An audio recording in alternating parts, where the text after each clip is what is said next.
दोस्तों नमस्कार। वर्षांत कार्यक्रम के इस विशेष अंक में आप सबका स्वागत है। मैं हूं विनोबा कुमार पटेल। अब से कुछ ही घंटों बाद हम नए वर्ष में प्रवेश कर जाएंगे। कैलेंडर का पन्ना बदल जाएगा और ये लम्हा हमेशा के लिए हमसे पीछे छूट जाएगा, जो कभी वापस नहीं आएगा और सिर्फ रह जाएंगी इसकी यादें। इसीलिए हम जानने की कोशिश कर रहे हैं कि आखिर पिछले एक साल में हमने क्या खोया और क्या पाया। आखिर वो कौन से क्षण रहे जिन्होंने हमें अपने देश पर गर्व करने को मजबूर किया और दुनिया के मानचित्र में दर्ज होकर इतिहास में जगह बनाई, जो शायद हमेशा याद किए जाते रहेंगे।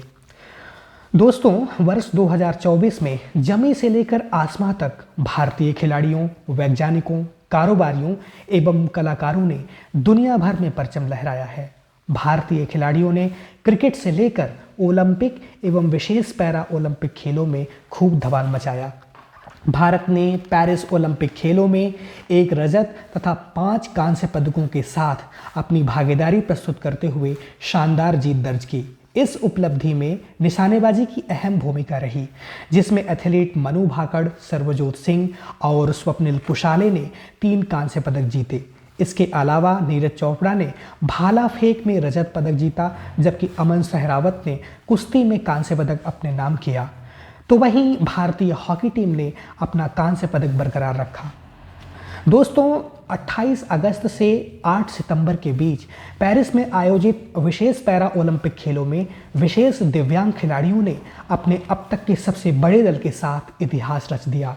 देश के एथलीटों ने शानदार प्रदर्शन करते हुए 7 स्वर्ण, 9 रजत और 13 कांस्य पदक जीते और पदक तालिका में 18वां स्थान दर्ज किया। यह ऐतिहासिक उपलब्धि पैरा ओलंपिक खेलों में अब तक की देश की सबसे बड़ी उपलब्धि है। दोस्तों, वहीं दूसरी ओर हंगरी के बुडापेस्ट में आयोजित 45वें फिडे शतरंज ओलंपियाड में भारत की शतरंज प्रतिभा ने नई ऊंचाइयों को छुआ और स्वर्ण पदक जीतकर भारत की महिला एवं पुरुष टीमों ने इतिहास रच दिया।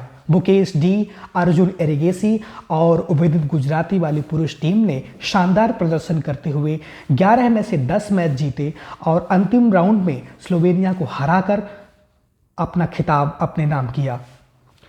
मुकेश डी और अर्जुन एरिगेसी ने अपने असाधारण प्रदर्शन के लिए स्वर्ण पदक जीते। हारिका द्रोणावल्ली, वैशाली आर, वंतिका अग्रवाल और तानिया सचदेव की महिला टीम ने शुरुआती झटकों से उभरते हुए फाइनल राउंड में अजरबैजान को हराकर खिताब अपने नाम किया। तो वहीं दूसरी ओर एक असाधारण उपलब्धि के तहत सिंगापुर में आयोजित विश्व शतरंज चैंपियनशिप में डी बुकेश ने चीन के डी लीरिंग को हराकर 2024 में सबसे कम उम्र के विश्व चैंपियन बनकर इतिहास रच दिया। तो वहीं दूसरी ओर दोस्तों, भारतीय क्रिकेट टीम ने लंबे समय के बाद अपना इतिहास दोहराया है।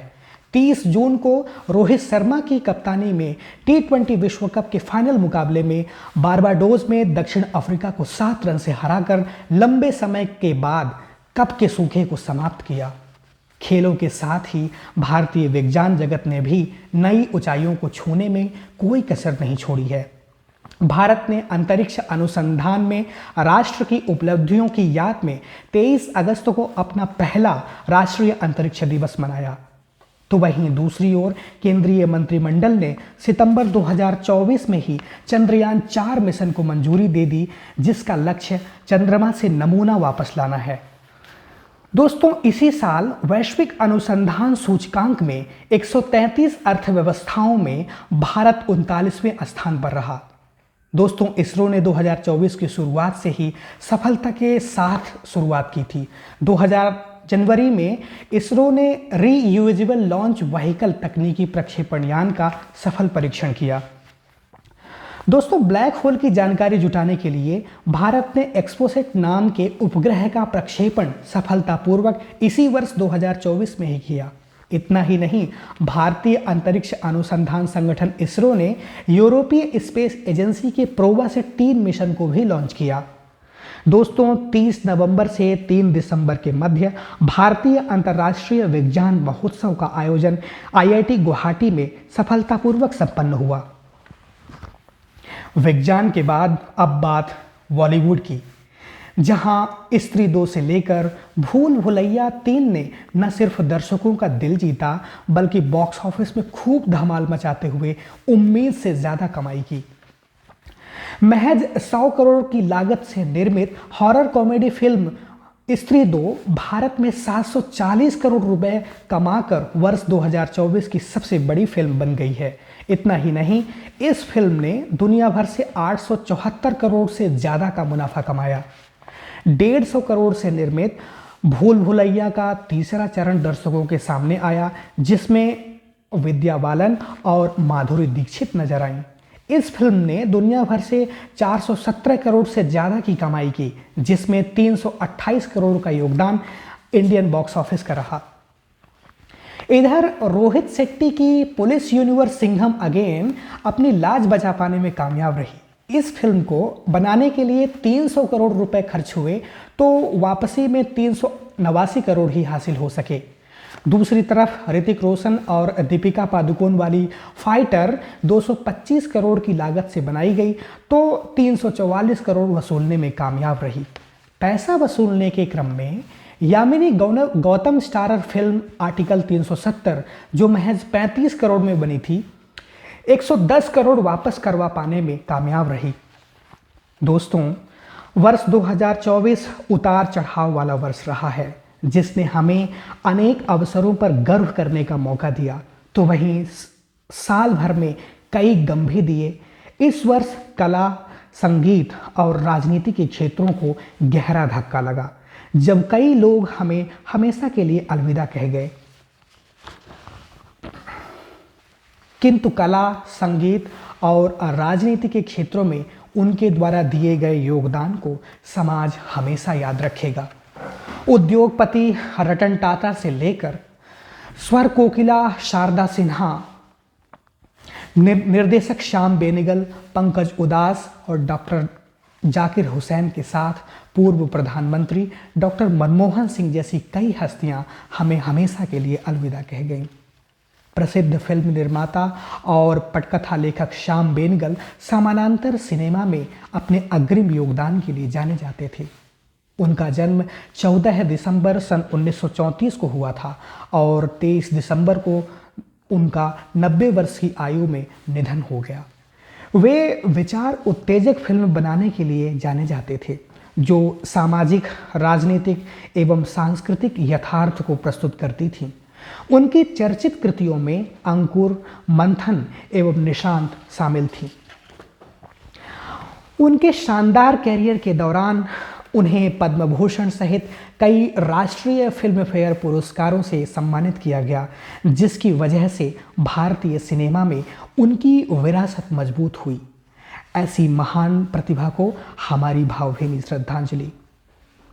विश्व प्रसिद्ध तबला वादक, संगीतकार और ताल वादक जाकिर हुसैन को उनकी अद्वितीय कलात्मकता, भारतीय शास्त्रीय संगीत एवं फ्यूजन संगीत में उनके योगदान के लिए उन्हें याद किया जाता रहेगा। 9 मार्च 1951 में उनका जन्म अल्लाह रखा के यहाँ हुआ था और हाल ही में 15 दिसंबर को उनका निधन हो गया। 4 ग्रैमी पुरस्कार, पद्मश्री तथा पद्म भूषण के साथ अन्य कई पुरस्कारों से सम्मानित किया गया। इस महान विभूति को हमारा नमन। दोस्तों, टाटा सन के पूर्व अध्यक्ष रतन टाटा का उम्र संबंधित जटिलताओं के कारण 9 अक्टूबर को 86 वर्ष की अवस्था में निधन हो गया। उन्होंने 1991 से लेकर लगभग 2 दशकों तक टाटा समूह का नेतृत्व किया। उन्हीं के नेतृत्व की वजह से ही कंपनी का विस्तार विश्व स्तर पर हुआ था। टाटा को उनके कार्यों के लिए वर्ष 2000 में पद्म भूषण एवं 2008 में पद्म विभूषण से सम्मानित किया गया। इस महान कारोबारी को हमारी श्रद्धांजलि। 26 फरवरी 2004 को वेटरन गजल गायक पंकज उदास का बीमारी के कारण निधन हो गया। उनका जन्म 17 मई सन 1951 को गुजरात के जेतनगर में हुआ था। उदास संगीत में सन 1980 से ही संलग्न थे। उनके पास हारमोनियम, तबला, पियानो एवं वायलिन बजाने का गजब का हुनर था।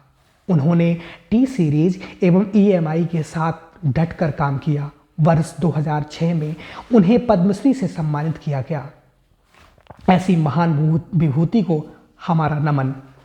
दोस्तों, टेलीविज़न फिल्मों में, OTT प्लेटफॉर्म में और अपने प्रभावशाली अभिनय के लिए जाने जाने वाले ऋतुराज भी अब हमारे बीच नहीं रहे।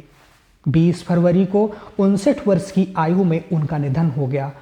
उनका कैरियर दशकों से फैला हुआ था।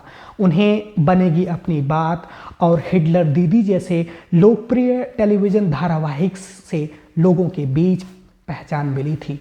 उन्होंने made in heaven, Indian police force और अनुपमा जैसी वेब सीरीज ने दर्शकों को खूब प्रभावित किया। वे हमेशा अपने सूक्ष्म एवं जटिल अभिनय के लिए जाने जाते रहेंगे। इस महान विभूति को हमारा नमन। दोस्तों, बिहार की स्वर कोकिला, लोक एवं शास्त्रीय गायिका शारदा सिन्हा हमारे बीच नहीं रहीं। शारदा सिन्हा का जन्म 1 अक्टूबर 1952 को बिहार के समस्तीपुर के हुलास में हुआ था। उन्होंने बचपन में ही संगीत की शिक्षा प्राप्त की थी। उन्होंने अपने कैरियर की शुरुआत आकाशवाणी एवं दूरदर्शन के साथ की थी। मूलतः उन्होंने मगही, भोजपुरी एवं मैथिली भाषाओं में गाने गाए। साथ ही उन्होंने मैंने प्यार किया, हम आपके हैं कौन और गैंग्स ऑफ वासेपुर जैसी फिल्मों के गानों में अपनी आवाज़ दी। उन्हें भारतीय सांस्कृतिक राजदूत के रूप में विदेशों में अनेक प्रस्तुतियां दी। शास्त्रीय एवं लोक संगीत में शारदा सिन्हा को उनके योगदान के लिए पद्मश्री एवं पद्म भूषण से सम्मानित किया गया। इतना ही नहीं, शारदा ने समस्तीपुर के महिला महाविद्यालय के संगीत विभाग में लगभग 4 दशकों तक अपनी सेवाएं दी। ऐसी महान विभूति को हमारा नमन। 5 नवंबर 2024 को वो हमें हमेशा के लिए अलविदा कह गईं। दोस्तों, जो नियति में लिखा होता है वो टाले नहीं टलता। बृहस्पतिवार 26 दिसंबर रात 9:51 अखिल भारतीय आयुर्विज्ञान संस्थान के डॉक्टरों ने जो संदेश पढ़ा, उससे पूरा देश आज भी सदमे में है। शांत, सौम्य एवं शर्मीले स्वभाव के पूर्व प्रधानमंत्री डॉक्टर मनमोहन सिंह अब हमारे बीच नहीं रहे। उनका जन्म 26 सितंबर सन 1932 को अविभाजित भारत के पंजाब प्रांत के चकवाल जिले के गाह गांव में हुआ था, जो अब पाकिस्तान में स्थित है।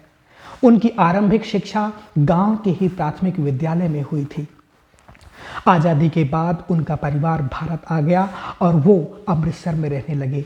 यहीं उन्होंने पंजाब विश्वविद्यालय से स्नातक की डिग्री प्राप्त की। बाद में उन्होंने कैम्ब्रिज विश्वविद्यालय से अर्थशास्त्र में MA की डिग्री प्राप्त की और सन 1962 में DPhil की डिग्री हार्वर्ड विश्वविद्यालय से हासिल की। वापस आकर उन्होंने पंजाब विश्वविद्यालय एवं दिल्ली स्कूल ऑफ इकोनॉमिक्स में अध्यापन कार्य किया। उनके द्वारा विदेश व्यापार में किया गया शोध कार्य उस समय का अनोखा दस्तावेज था।